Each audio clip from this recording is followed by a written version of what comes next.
Bonjour les premières. Alors on doit finir l'exercice 68, page 326. Je vais le reprendre en entier. C'est un exercice dans lequel il y a une cible.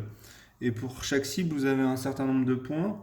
Alors évidemment, la probabilité de toucher la cible, si on part du principe qu'il touche la cible à tous les coups, la probabilité de toucher la cible est proportionnelle à la surface de chacun des secteurs. Donc il va falloir calculer l'aire de chacun des secteurs. Alors, allons-y. Si on s'intéresse à l'aire rouge,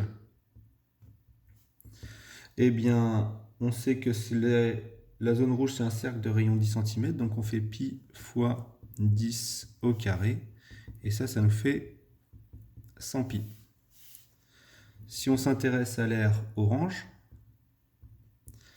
ça va être l'aire du cercle qui contient le orange moins l'aire du cercle rouge, donc ça va nous faire pi fois le rayon orange, c'est 30 au carré moins les 100 pi précédents. Donc ça fait 900, 900 pi moins 100 pi, ça fait 800 pi.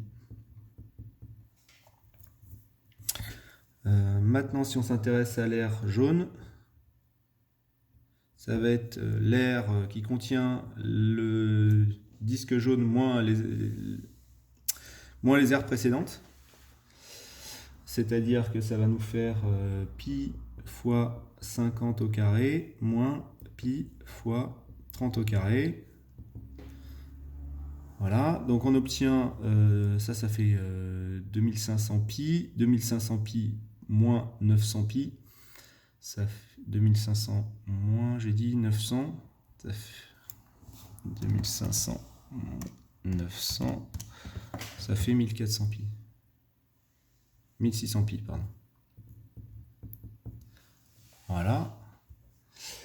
Maintenant, si je veux l'aire bleue,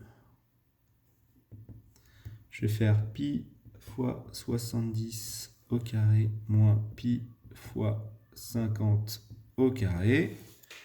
Donc, pour faire ça, donc ça fait 4900 moins 2500. Finalement, ça fait 2400 pi. Voilà, là on a les aires de chacun des secteurs. Pour avoir la probabilité de faire rouge, par exemple, la probabilité d'obtenir rouge, et bien finalement ça va être l'aire de la zone rouge divisé par l'aire totale, c'est-à-dire 4900 pi. Ce qui nous fait finalement 1 sur 49. Si je veux la zone orange, la probabilité de toucher la zone orange, ça va être 800 pi sur 4900 pi, ça va être 8 sur 49. La probabilité d'avoir la zone jaune, ça va être 1600 pi sur 4900 pi, ça nous fait 16 sur 49.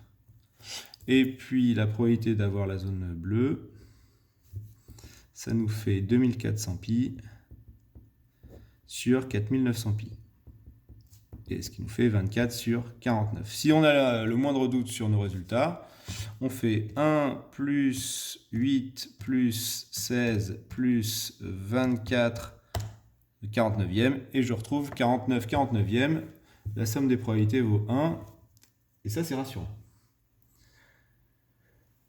Voilà, alors nous on nous demande de donner la loi de probabilité. Donc là on a toutes les infos. Le premier score possible, c'est donc ça c'est XI, PI. Donc le premier score possible, c'est 1. La probabilité d'avoir un 1, c'est la probabilité d'être en bleu, c'est-à-dire 24 49e. La probabilité d'avoir un 4, elle est de 16 49e.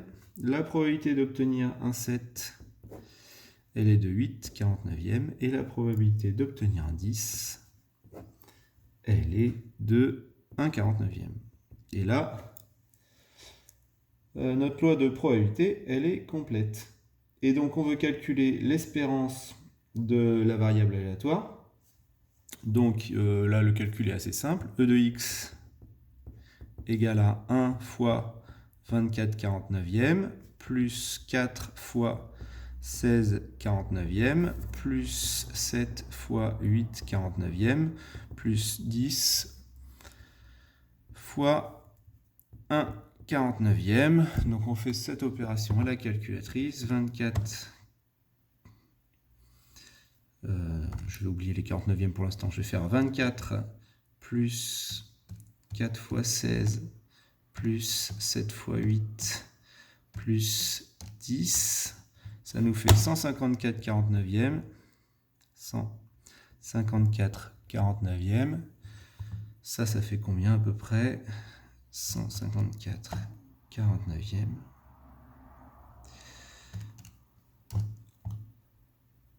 Ah, ça nous fait environ 3,1. Alors ça veut dire quoi? On nous demande d'interpréter le résultat. Ça veut dire que sur un lancer, en moyenne, on va faire 3,1 points. Alors sur un lancer, ce résultat n'est pas très probant, mais si jamais on fait 100 lancers sur la cible, eh bien sur 100 lancers, on devrait avoir à peu près un score de 310 points. Et là, d'un coup, c'est beaucoup plus parlant, et plus on va faire de lancers, et plus l'espérance va se rapprocher du score potentiel qu'on peut obtenir. Il faut voir ça comme une moyenne. Voilà, c'est tout pour cet exercice. À très bientôt.